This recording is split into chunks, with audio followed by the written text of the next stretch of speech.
Assalamualaikum warahmatullahi wabarakatuh. Saya Sandy Candiawan Abadi dari kelas 4B Prodi PAI Universitas Kiai Haji Abdul Wahab Hasbullah Unwaha Tambak Beras Jombang. Di sini saya akan menjelaskan tentang apa itu teori sibernetik. Langsung lanjut saja ke slide berikutnya. Nah, ini dia teori sibernetik. Teori sibernetik adalah pengolahan informasi, di mana informasi ini sebagai penentu proses belajar. Teori ini menyatakan bahwa tidak ada suatu proses belajar yang ideal untuk segala situasi dan semua siswa.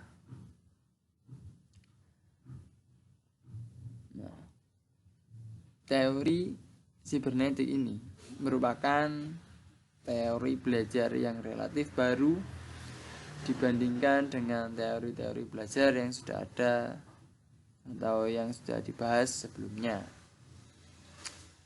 Teori ini berkembang sejalan dengan perkembangan ilmu teknologi dan ilmu informasi.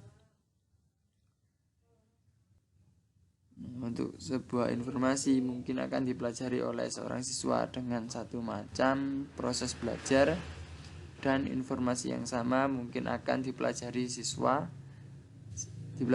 lain melalui proses belajar yang berbeda. Hakikat manajemen pembelajaran berdasarkan teori belajar sibernetik adalah usaha guru untuk membantu siswa mencapai tujuan belajarnya secara efektif. Dengan cara memfungsikan unsur-unsur kognisi siswa, terutama unsur pikiran untuk memahami stimulus dari luar melalui proses pengolahan informasi. Jadi seperti itu, teman-teman. Selanjutnya yaitu teori proses informasi. Proses informasi itu bisa diterima, disimpan, dan dimunculkan kembali dari ingatan serta dapat dimanfaatkan untuk kepentingan sesuai dengan kebutuhan ya.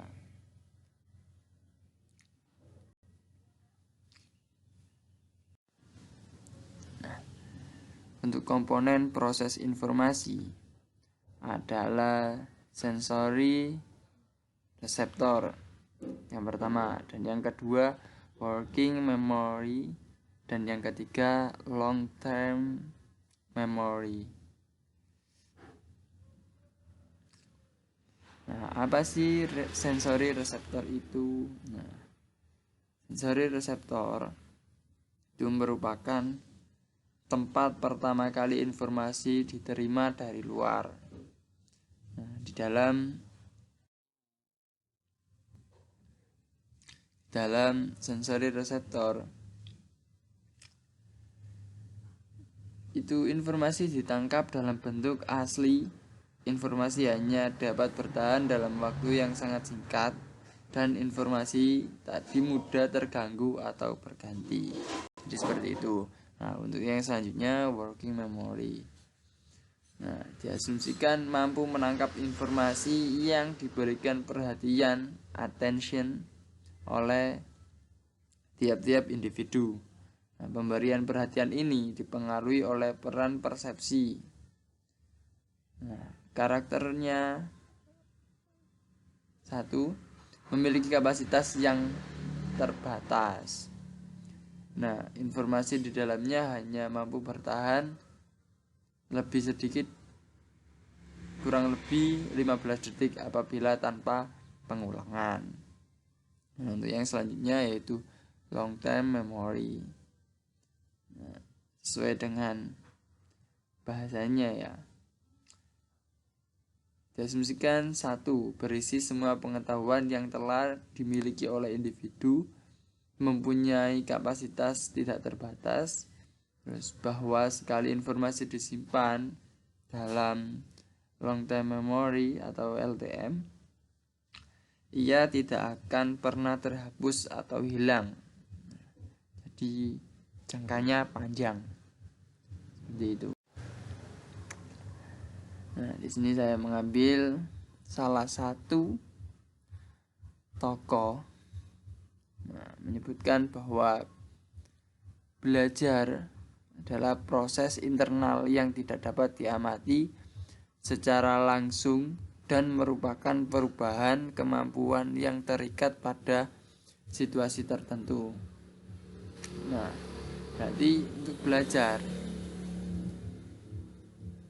itu akan ada sebuah perubahan kemampuan tergantung dengan situasi yang dihadapi oleh masing-masing individu. Itu menurut salah satu tokoh yang sudah saya paparkan di PPT ini. Lanjutlah. Ya, ada 8 tahap pembelajaran. 1. Motivasi, 2. Pemahaman, 3. Pemerolehan, 4. Penyimpanan, 5. Ingatan kembali, 6. Generalisasi, 7. Perlakuan, dan yang ke-8 umpan balik. Umpan balik itu apa ya? Kayak feedback gitu loh. Selanjutnya strategi penataan materi pelayanan. Nah, di sini saya sebutkan ada pemilihan, penataan urutan, rangkuman, dan sintesis. Nah, itu. Untuk aplikasi teori, menentukan teori belajar, menentukan materi pembelajaran, mengkaji sistem informasi yang terkandung dalam materi. Nah, jadi untuk setiap pengajar, setiap orang yang mengajarkan kepada orang harus bisa atau harus pandai-pandai mengenali lingkungannya ya. Nah, guna untuk menentukan teori belajar apa yang cocok pada siswa tersebut. Nah, terus habis itu kita harus menentukan materi pembelajarannya mau seperti apa gitu. Terus mengkaji sistem informasi yang terkandung dalam materi. Nah, jadi seperti itu ya teman-teman. Nah, sekian presentasi dari saya. Kurang lebihnya mohon maaf. Wallahul muwaffiq ila aqwamit thoriq. Wassalamualaikum warahmatullahi wabarakatuh.